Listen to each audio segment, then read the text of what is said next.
सावन के महीने में प्रदोष का जो दिन आए, 2 प्रदोष श्रावण के महीने के 2 प्रदोष पड़ेंगे। किसी भी प्रदोष पर एक पीपल के पत्ते पर कनेर का पुष्प अपने घर के अंदर रख लीजिए प्रदोष के 1 दिन पहले, और प्रदोष वाले दिन उसको बहते हुए पानी में डाल दीजिए।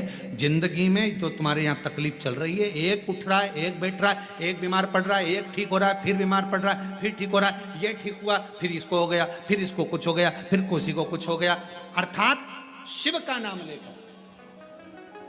और फिर ही ध्यान देना, इस क्रम को करने के लिए आपको तुम रुकेश्वर महादेव का नाम लेना पड़ेगा। कौन से महादेव का नाम बोलना है? तुम रुकेश्वर महादेव। आज सावन का दूसरा सोमवार है।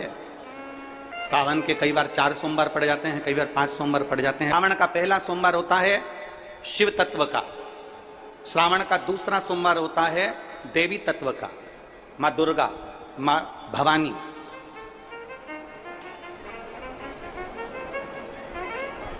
आप लोगों ने शिव पंचायत शिव महापुराण की कथा पहले बातचीत आप लोगों ने सुनी होगी। उसमें शिव पंचायत का वर्णन कर रहा था। 5 देव, शंकर भगवान स्वयं पंचदेव में प्रथमता प्राप्त कर कर बैठते। माँ दुर्गा, एक एक सोमवार की महत्वता है, एक एक सोमवार का क्रम है।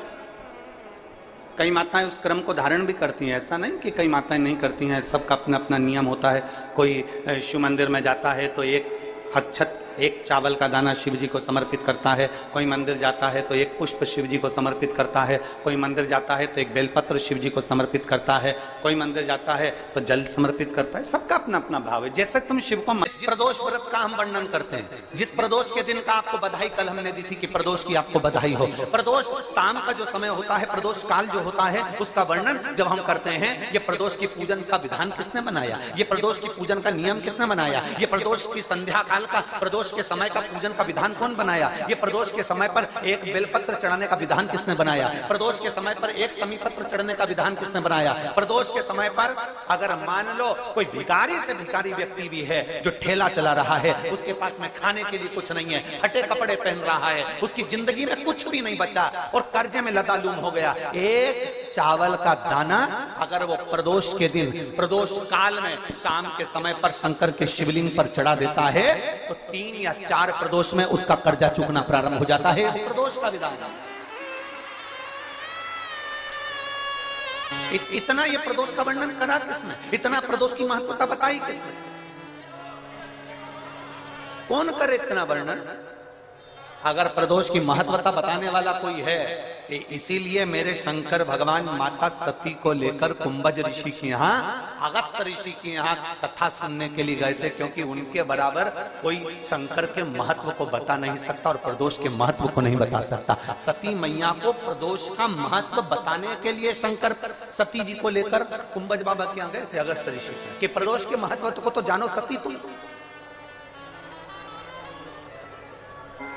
तुम प्रदोष के महत्व को तो सती जानो, तुम प्रदोष के महत्व को तो सती पहचानो कि प्रदोष का महत्व क्या होता है, प्रदोष काल का महत्व क्या होता है, प्रदोष के समय का महत्व क्या होता है। जिस समय पर सूरज डूब रहा हो, चंद्र प्रकाशित हो रहा हो, दोनों का मेल हो रहा हो, ना तो पूरा सूरज डूबा है, ना पूरा चंद्र आया है, ना पूरा अंधेरा है, ना पूरा उजाला है, उस समय को प्रदोष काल कहा गया, उस समय को प्रदोष का समय कहा, प्रदोष काल कहा। अब कई लोग हमसे कहते हैं गुरुजी आप हमको प्रदोष का समय बताया करो कि प्रदोष काल किसको कहते हैं, प्रदोष का समय किसको कहते हैं। अब एक बात हम आप सबसे कहना चाहते हैं, जितने लोग आस्था चैनल पर सुन रहे हैं, जितने फेसबुक यूट्यूब पर सुन रहे हैं और जितने रेवाड़ी की इस पवित्र धरा पर कथा को सुन रहे हैं, आप सबसे एक बात कहना चाहिए। अगर हम समय देखकर बताएं आपको कि शाम को 6 बजे, 6:30 बजे, 6:30 पे लेकर 7:30 के बीच में ये समय है, या 5:30 से लेकर 6:30 तक का ये समय है, या हम तुमको बोल दें कि इतनी बजे ये समय प्रदोष काल का रहेगा या इतनी बजे ये समय रहेगा, तो देखिए कभी कभी ठंड का समय आता है तो दिन जल्दी ढल जाता है, कभी कभी गर्मी का समय रहता है तो दिन बहुत लेट ढलता है। इसलिए समय की गणना से मत चलो, आप तो ये अंदाजा लगा कर रखो कि दिन ढल रहा हो अंधेरा होना शुरू हो रहा है और अंधेरा थोड़ा बढ़ते चले जा रहा है। इन दोनों का जो मिलन का समय हो, अब वो कितनी भी बजे, आप तो बस उसके मिलन का समय निकाल लो, वही समय प्रदोष काल कहलाता है, वही समय प्रदोष।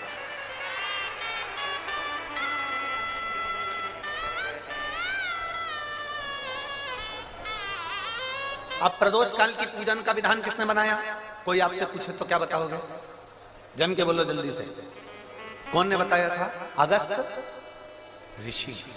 शिव तत्व कह रहा है, भगवान शंकर का पावन चरित्र कह रहा है। एकांबरेश्वर महादेव कांचीपुरम में, तमिलनाडु में, भारत की भूमि पर दुनिया के सबसे विशाल मंदिरों में, जो विशाल मंदिरों की गणना होती है, उन विशाल मंदिरों में सबसे बड़े मंदिर की गणना में कांचीपुरम का, ये तमिलनाडु का मंदिर एकांबरेश्वर महादेव का आता है।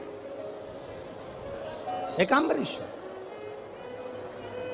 जहां पर पाषाण का शिवलिंग नहीं है, जहां पत्थर का शिवलिंग नहीं है, जहां सोना और चांदी का शिवलिंग नहीं है, जहां हीरे पन्ने का शिवलिंग नहीं है, जहां पर मिट्टी का पार्थिव शिवलिंग की पूजन होता है। अब जरा विचार करिएगा, गुरुजी क्या बात कर रहे हो?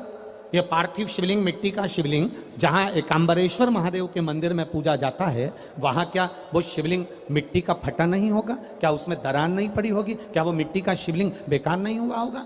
हम जब पार्थिव शिवलिंग का निर्माण करते हैं, तब उस समय उसमें हम बहुत से पदार्थ डाल देते हैं। आप कुछ डालें ना डालें, दो चीजें मिट्टी के अंदर अवश्य डालें, एक मक्खन या दूध या गाय का, जम के बोलो, घी, और दूसरा भस्म। ये दो चीजें क्यों डालना चाहिए? कि शिवलिंग अच्छा बनेगा, शिवलिंग पक्का रहेगा, दरार नहीं पड़ेगी, उसके लिए डालना चाहिए क्या? ना ना ना, पार्थिव शिवलिंग का निर्माण करने वाले दो चीजों का स्मरण अवश्य रखें।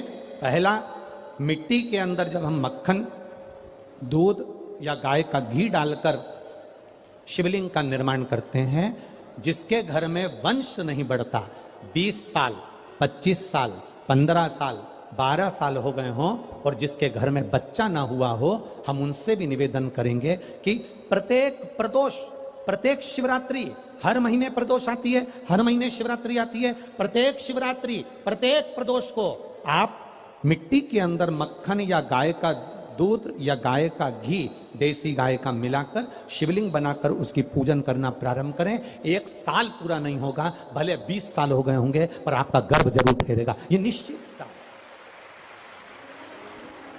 भले 20 साल हो गए, 22 साल हो गए, 25 साल हो गए, डॉक्टर ने मना कर दिया नहीं होगा, फिर भी आप बाबा पर भरोसा, बोल बम का नारा है, बाबा है। आप विश्वास के साथ शिव की आराधना करिए।